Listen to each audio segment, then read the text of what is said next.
విద్యార్థులారా, మనము అలంకారాల గురించి తెలుసుకుంటున్నాము. ఇందులో భాగంగా శబ్దాలంకారాలు తెలుసుకున్నాము, అర్థాలంకారాలు తెలుసుకున్నాము. అర్థాలంకారాల గురించి తెలుసుకుంటూ అందులో ఉపమాలంకారం గురించి తెలుసుకున్నాము.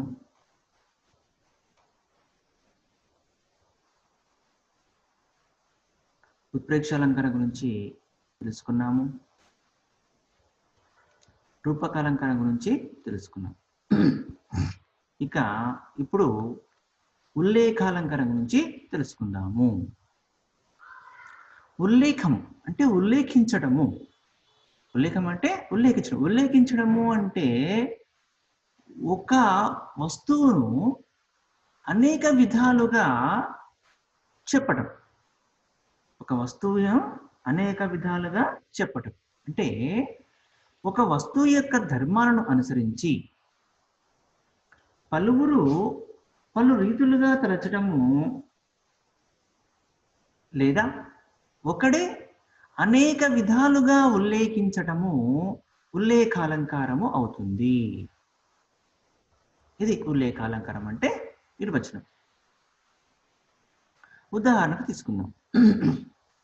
ఆ రాజును స్త్రీలు మన్మథునిగాను, యాచకులు కల్పవృక్షముగాను తలంచిరి అంటాడు. ఆ రాజును స్త్రీలు మన్మథునిగాను, యాచకులు కల్పవృక్షముగాను తలంచిరి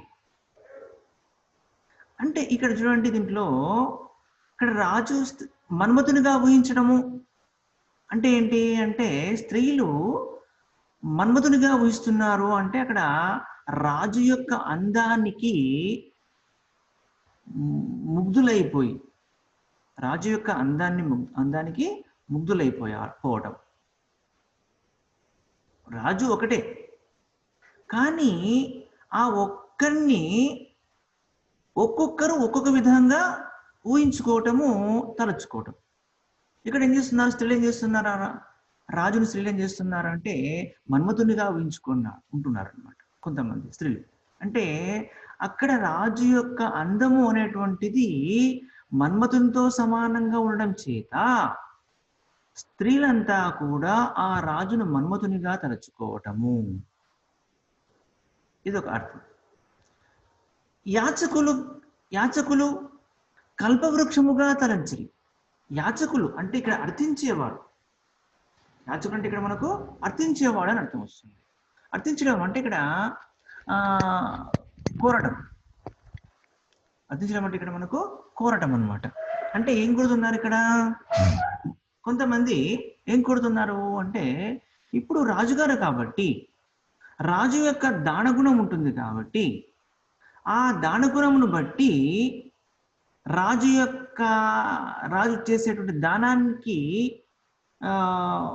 కొంతమంది అతన్ని కల్పవృక్షంగా తలుచుకుంటున్నారు. అంటే ఇక్కడ రాజుగారు తనను అర్థించేటువంటి వాళ్ళందరికీ కూడా కాదు అనకుండా దాన ధర్మాలన్నీ చేస్తూ వస్తున్నారు కాబట్టి యాచించేవారు రాజును కల్పవృక్షంగా తలుచుకోవడం జరుగుతుంటుంది. ఇదే చూద్దాం, ఇలా సమన్వయం చూద్దాం. ఇక్కడ రాజు వద్ద గల అందము, దానగుణము అనేటువంటి ధర్మాలను బట్టి స్త్రీలు పలు విధాలుగా తరించారు. స్త్రీలు కానీ ఇక్కడ స్త్రీలు అక్కడ ఎందుకంటే రాజును మన్మథునిగా తలుస్తున్నారు.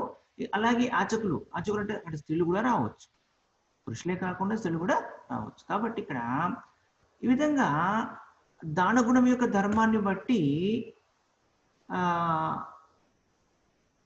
యాజకులు కల్పవృక్షంగా తలుస్తున్నారు అని ఈ విధంగా ఒక వ్యక్తి యొక్క ధర్మాన్ని, ఒక వ్యక్తి యొక్క లక్ష్యాన్ని బట్టి, ఒక వ్యక్తి యొక్క లక్ష్యాన్ని అనుసరించి ఒక్కొక్కరు ఒక్కొక్క విధంగా అనుకోవటం, తలుచుకోవటం, ఉల్లేఖించటం. కాబట్టి ఇందులో మనకు ఉల్లేఖాలంకారం కలదు అని చెప్పాలి. ఇక ఇంకొక ఉదాహరణ తీసుకుందాం. మనకు విభీషణ శరణాగతి పాఠ్యం ఉంది.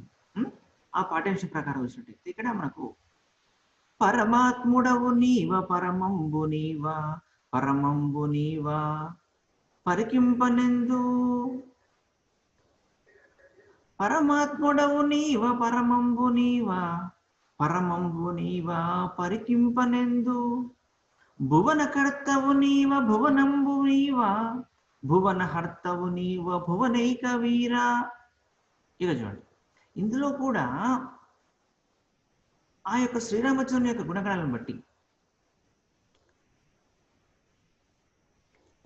ఉల్లేఖించడం.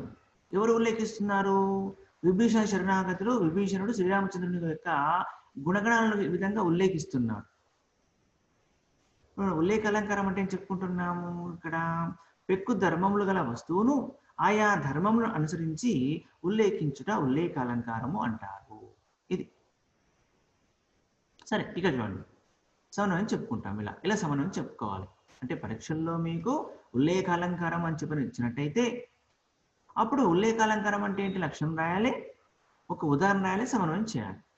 అలా కాకుండా ఈ విధంగా ఇచ్చారనుకుందాం, ఒక పదం ఇచ్చారనుకుందాం, పరమాత్ముడవు నీవ పరమంబు నీవా పరమంబు నీవా పరికింపనెందు భువనకర్తవు నీవ భువనంబు నీవా భువన హర్తవు నీవ భువనైక వీరా అంటూ ఇలా అంటున్నప్పుడు శ్రీరామచంద్రుని యొక్క గుణగణాలను వర్ణించడం అని చెప్పని ఇలా ఒక ఉదాహరణ ఇచ్చినట్లయితే దానికి కింద ఆ యొక్క దాన్ని గుర్తించి ఇందులో మనకు ఏ అలంకారం రాబడుతుంది అని చెప్పి నువ్వు చూసి కింద అలంకారం పేరు రాసి ఇందులో ఉల్లేఖ అలంకారం కలదు అని చెప్తూ ఉల్లేఖ అలంకారం నుంచి ఇలా చెప్పాలి.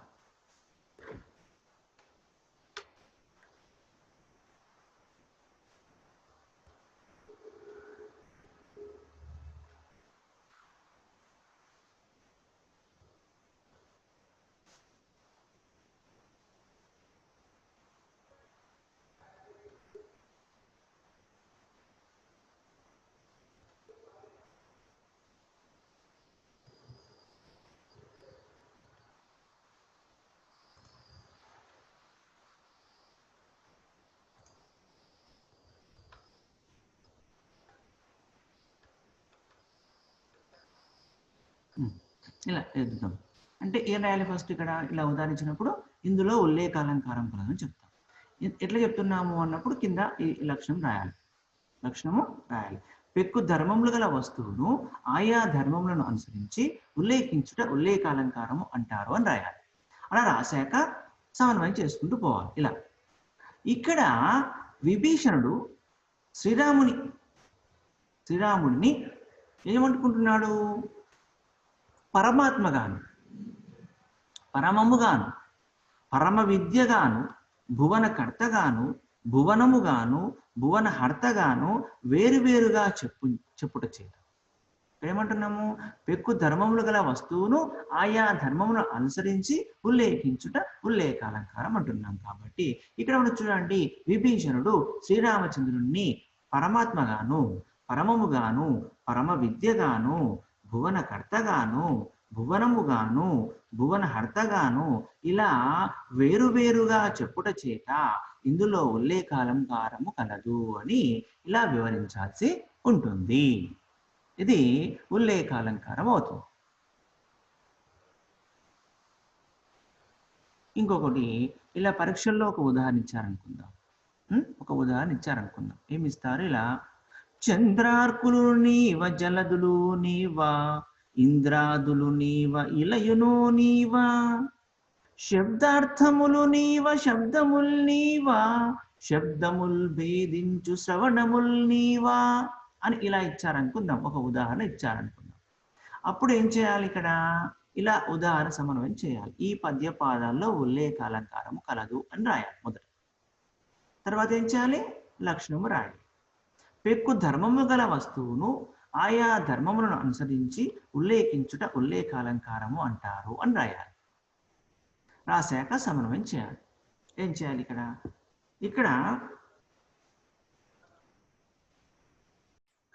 ఇక్కడ చూడండి ఏమంటున్నాం? సమన్వయం చెప్తున్నాం కదా మనం ఇప్పుడు. ఇక్కడ విభీషణుడు ఒక శ్రీరామచంద్రుణ్ణి వేరువేరుగా అంటే చంద్రసూర్యులుగా, జలదులుగా, ఇంద్రాదులుగా, ఇలాగా, ఇలా అంటే ఇక్కడ భూమి, ఇలా అంటే భూమి, శబ్దార్థములుగా, శబ్దములుగా, శ్రవణములుగా చెప్తున్నాడు. అంటే ఇక్కడ ఒక శ్రీరామచంద్రుని యొక్క గుణాలను బట్టి అతడే పరమాత్మ, అన్నింట్లా పరమాత్ముడు అతనే ఉన్నాడు, అన్ని చోట్లనే ఉన్నాడు. చంద్రసూర్యుల్లోనూ ఉన్నాడు, జలదిలో సముద్రంలో ఉంటున్నాడు, ఇంద్రుడిగా చంద్రుడిగా అన్నిట్లో ఉంటాడు తానే, భూమిగా తానే ఉంటాడు, శబ్దం యొక్క అర్థాలుగా ఆ భగవంతుడే ఉంటాడు, శబ్దములుగా అతనే ఉంటాడు, శ్రవణములుగా అతనే ఉంటాడని చెప్పని ఇలా ఒక శ్రీరామచంద్రుడిని వేరుగా ఉల్లేఖించడం జరుగుతుంది. కాబట్టి ఇందులో ఉల్లేఖాలంకారం కలదు అని చెప్పవచ్చు. ఇలా మనము అలంకారాన్ని వివరించాల్సి ఉంటుంది అన్నమాట. ఇలా ఉల్లేఖాలంకారం గురించి చెప్పాల్సి ఉంటుంది. ఇక్కడికి ఇది ఉల్లేఖాలంకారము.